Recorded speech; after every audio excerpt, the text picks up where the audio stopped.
En Guinée-Conakry, l'opposant Oumar Silla, condamné par la justice, cette figure du Front National pour la défense de la Constitution a écopé de 11 mois de prison pour trouble à l'ordre public. Il s'est exprimé, réaction à suivre. En Tunisie, Amnesty International demande l'ouverture d'une enquête sur les circonstances de décès d'un jeune homme. Selon l'ONG, il a perdu la vie des suites des tirs de la police dans les récentes manifestations en cours dans le pays. Et puis l'enquête sur l'apparition du coronavirus a démarré en Chine. Les experts de l'OMS sont déjà à Wuhan, mais Washington et Pékin s'accusent déjà au début des recherches.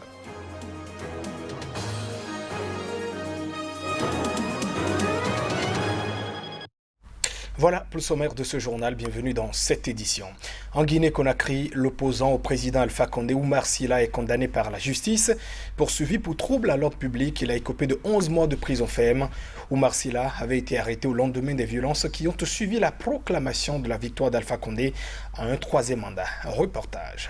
Oumar Silla, alias Fonike Mangué, était jugé pour trouble à l'ordre public par le tribunal de la banlieue de Conakry. Le parquet avait réclamé 1 an de prison ferme contre ce prévenu, qui est un cadre du Front National de défense de la Constitution, collectif qui a mobilisé pendant des mois contre la candidature d'Alpha Condé à un troisième mandat. La contestation, plusieurs fois durement réprimée, a fait des dizaines de morts.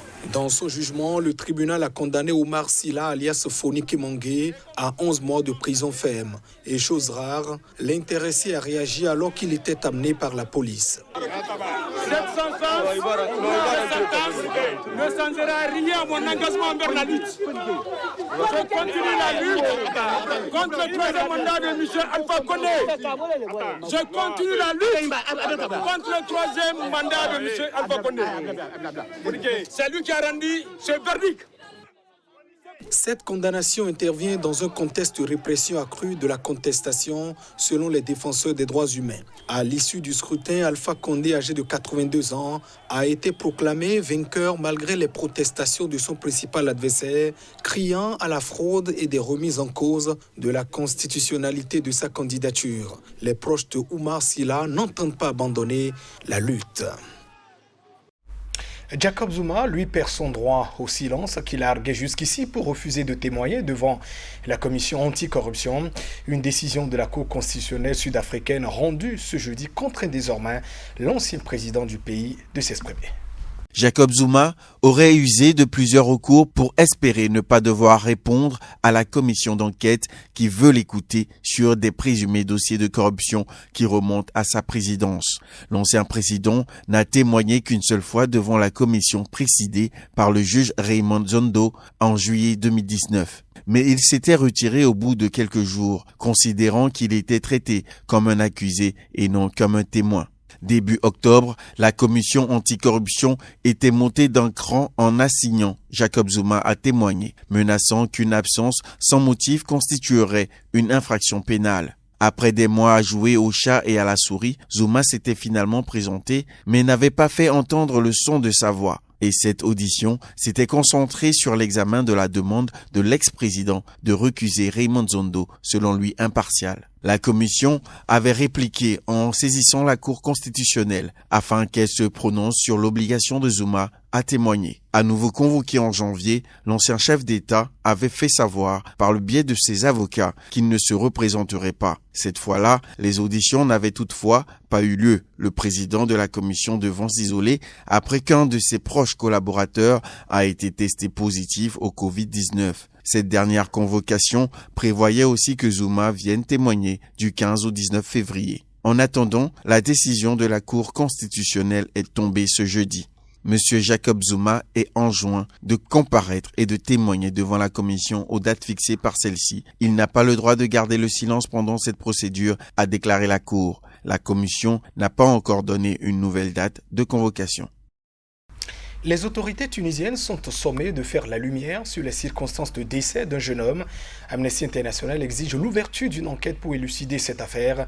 La victime a succombé des cartouches de gaz lacrymogène. Les détails.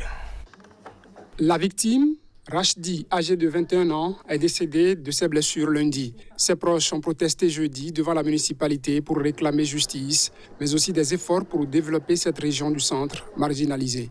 Les incidents ont eu lieu le 18 janvier lors d'une soirée marquée par des heurts entre des jeunes lançant des pierres et la police répliquant à coups de gaz lacrymogène, comme dans plusieurs autres localités du pays où des contestations violentes ont éclaté mi-janvier. Selon ses proches interrogés par Amnesty, Rachdi, blessé à la tête, a indiqué avant sa mort avoir été touché par une cartouche de gaz lacrymogène tirée par un policier en sa direction. Une autre victime, Mahmoudi, 21 ans, blessé sous l'œil droit et opéré de 4 fractures au visage, selon Amnesty, est toujours hospitalisé. L'Organisation de défense des droits humains réclame une enquête incluant des auditions de témoins, des examens médicaux indépendants et que ceux qui sont responsables de sa mort doivent être jugés. L'impunité policière est un problème de longue date en Tunisie, a estimé la directrice adjointe d'Amnesty pour la région d'usage légal de la force. La Somalie a menacé de se retirer de l'IGAD, une alliance régionale regroupant les pays d'Afrique de l'Est, qui a arbitré en faveur du Kenya dans une querelle entre les deux pays. En décembre, la Somalie a rompu ses relations diplomatiques avec le Kenya, accusant d'ingérence ce voisin avec qui elle partage 700 km de frontières et auquel l'opposent de nombreux différends.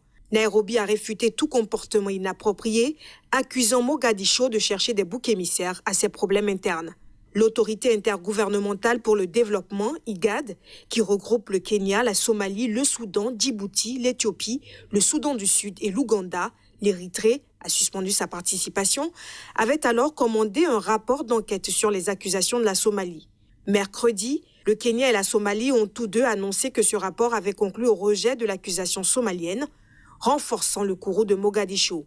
L'IGAD a démontré de manière flagrante son incapacité à être un arbitre juste et indépendant, a déclaré le ministère somalien des Affaires étrangères dans un communiqué. Le gouvernement fédéral de Somalie appelle à un retrait immédiat de ce rapport sans fondement et injuste et demande des excuses sans lesquelles la Somalie envisagera un retrait de l'IGAD, selon le texte. En décembre, la Somalie n'avait pas clairement détaillé les raisons de la rupture des relations diplomatiques. Elle s'agace également du soutien présumé de Nairobi à la région somalienne semi-autonome de Jubaland, que le Kenya considère comme une zone tampon entre son territoire et les islamistes radicaux Shebab, affiliés à Al-Qaïda. Lundi, des affrontements à la frontière entre les deux pays ont fait au moins 9 morts. La Somalie les a imputés aux troupes kenyanes, ce que Nairobi a démenti. Le ministère estime également que cette décision a un impact négatif sur la force de l'Union africaine en Somalie, dont le Kenya est l'un des principaux contributeurs. De son côté, le Kenya avait rappelé en 2019 son ambassadeur en Somalie dans le cadre d'un autre différend lié à une zone des eaux territoriales revendiquée par les deux pays. En Indonésie, on ne plaisante pas avec l'homosexualité. Un couple gay en a fait les frais. Les deux hommes amoureux ont reçu chacun 80 coups de fouet en public. Les images. Les deux hommes ont reçu près de 80 coups de canne enrôtés chacun pour avoir eu des relations sexuelles entre personnes du même sexe, ce qui est illégal selon la loi islamique en vigueur dans la province du nord de l'île de Sumatra. Les mis en cause ont grimacé sous la douleur et supplié les exécutants de marquer une pause.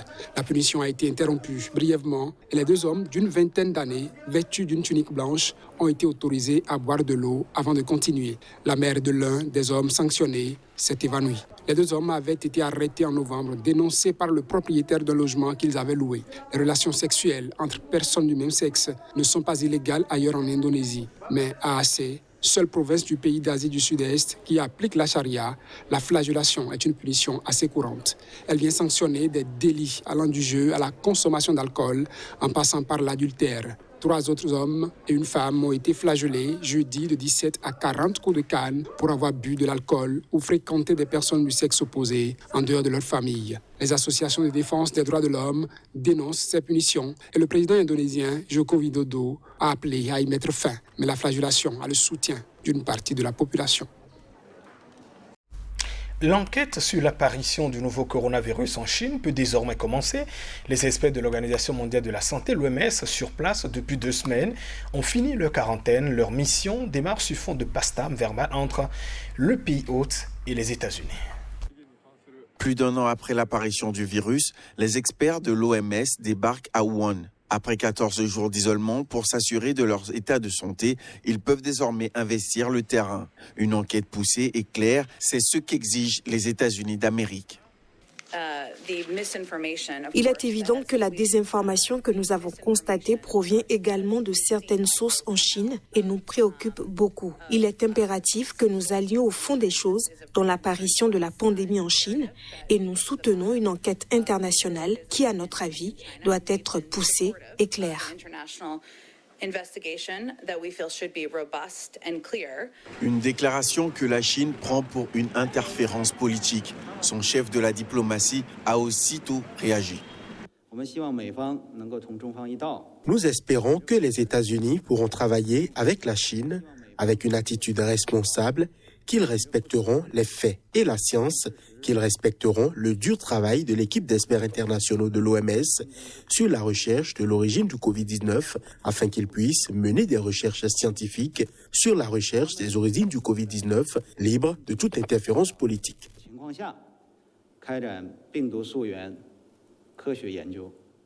L'enquête, que la Chine elle-même a mis plus d'1 an à organiser, est d'une extrême sensibilité pour le régime communiste qui cherche à évacuer toute responsabilité dans le déclenchement de l'épidémie. Les propres experts du gouvernement chinois avaient dans un premier temps expliqué que l'épidémie était apparue dans un marché de Wuhan où étaient vendus vivants des animaux sauvages. Mais les médias chinois, contrôlés par le Parti communiste au pouvoir, ont progressivement évacué cette théorie pour une autre, non démontrée, selon laquelle le virus aurait pu être importé en Chine, notamment via de la viande congelée. L'OMS s'est pour l'heure gardé de trancher. Et c'est la fin de cette édition. Merci de votre attention. Au revoir.